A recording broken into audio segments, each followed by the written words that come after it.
Hello there.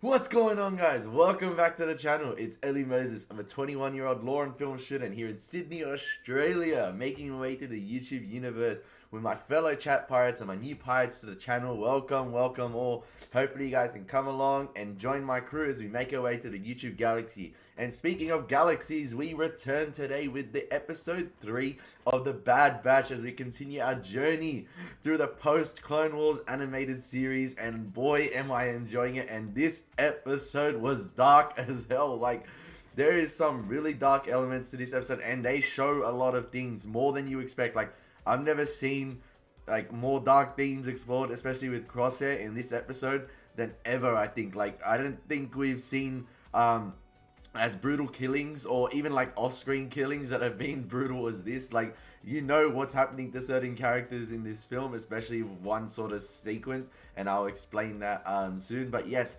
another decent episode, teasing a lot as well, like a lot to go on, not just with the Bad Batch, but involving Tarkin and the Kaminoans, because I'm interested to see what happens with the Kaminoans. And this episode is titled Replacement. So immediately we pick off where we left off last episode, after our clones managed to rescue Cut and get him on the next vessel to board to get his family away. And they're on their ship in hyperspace.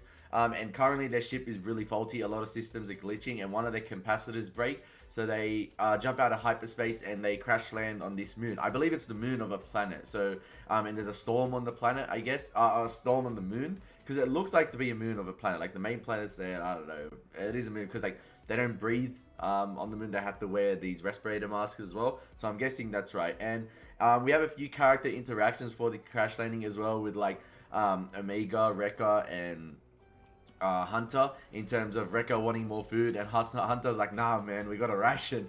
And then Omega goes to give him his food. He's like, bro, she doesn't even have a space to sleep, you want to take her food as well? And a nice little tease as well, because it sort of ties the sets up payoff for the ending of the episode. And I like that sort of thing. We tease something at the beginning and then you get a nice payoff at the end. And I'll mention that later. But yeah, there is there's a lot of teasing as well with what Tech is doing, and he's going to test the functionality of the inhibitor chips. He says that to Echo. However, we don't see this in this episode, as the main point of this episode, for the Bad Batch at least, is to fix their ship and get a capacitor. However, that mission is halted on the moon when they go into contact with these beasts who sort of eat these capacitors, and they feed off the energy. It's sort of like the Mutos in Godzilla 2014 as well, how they feed off the radiation. These guys basically feed off their energy. And I'm trying to remember their name. I think they're Automoon Dragons. That's what they call it. They're Automoon Dragons. So they basically hustled the capacitor, and Hunter and Omega go to track it down. And Omega's like, aren't I part of the squad now? And Hunter's like, yes, you can come, but you have to stay close. And this episode really, like, I guess it resonated emotionally with Omega. She's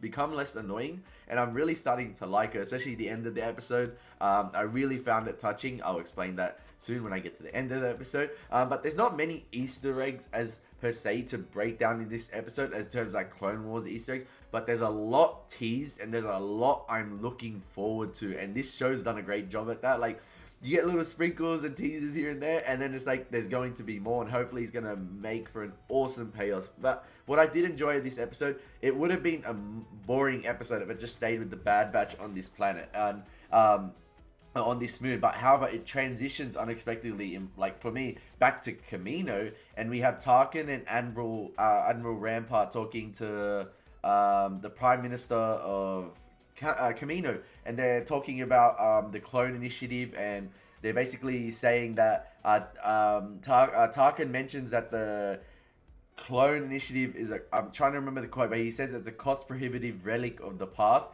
and basically he's trying to get Admiral Rampart to begin this what's it called again? I have it written down here. Oh yeah, Project War Mantle. He's trying to get Project War Mantle going, and they're talking about conscripting soldiers. How conscripting? This episode deals with the conscripting soldiers debate. In terms of the Kaminoans, they want to keep the clone initiative going, because that's basically what's keeping their planet running and functioning.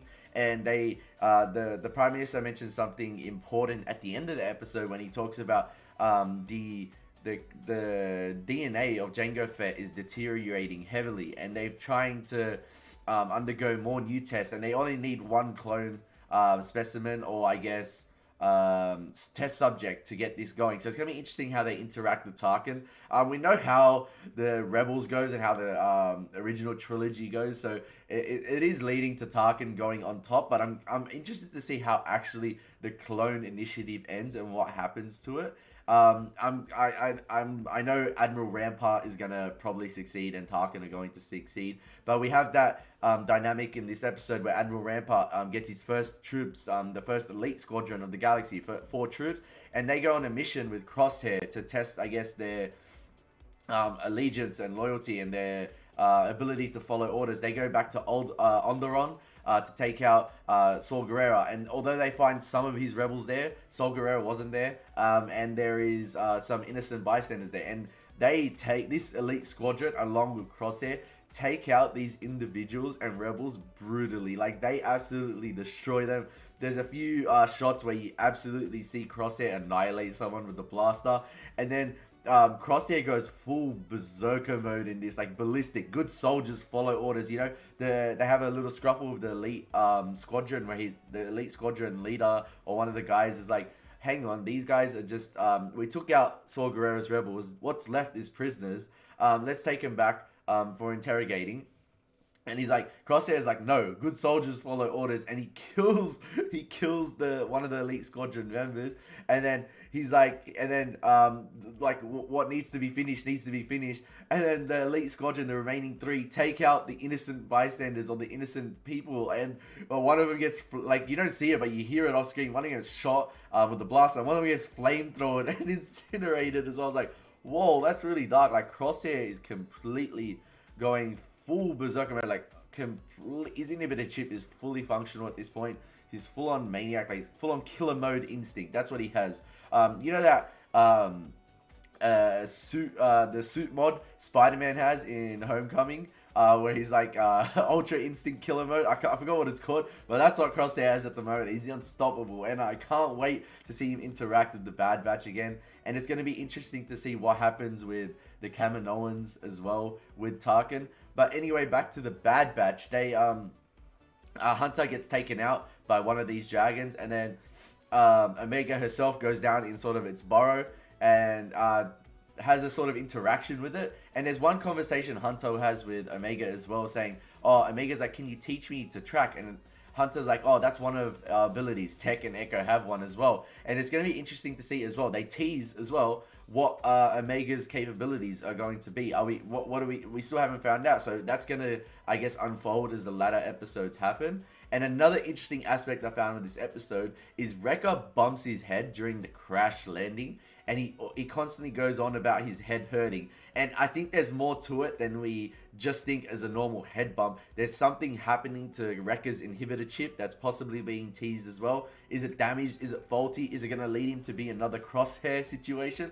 So we'll see. And I'm absolutely loving this show at the moment, and I love the heartwarming touch at the end with Wrecker creating an own room for Omega, and that's where, like, Omega won me over at the end of the episode like that. But yeah, that's all we have for this episode. It was short, sweet, to the point, a lot explained for a short episode. Like, it's only 28 minutes, but it finished really quickly for me. But that's all we have. It's interesting to see where the Bad Batch go next, and they continue their journey through the galaxy. But I'm also interested in the Kamino subplot as well, and then you have Crosshair as well. And it's going to be really interesting to see that dynamic with the clone initiative ending, and also going to conscripted soldiers and what we come to know as the Empire. But as always, guys, it's been your boy Eli Moses. If you've enjoyed the video, please like, share, subscribe. If you haven't, it's all good. Thank you for watching. As always, take care, God bless, and peace.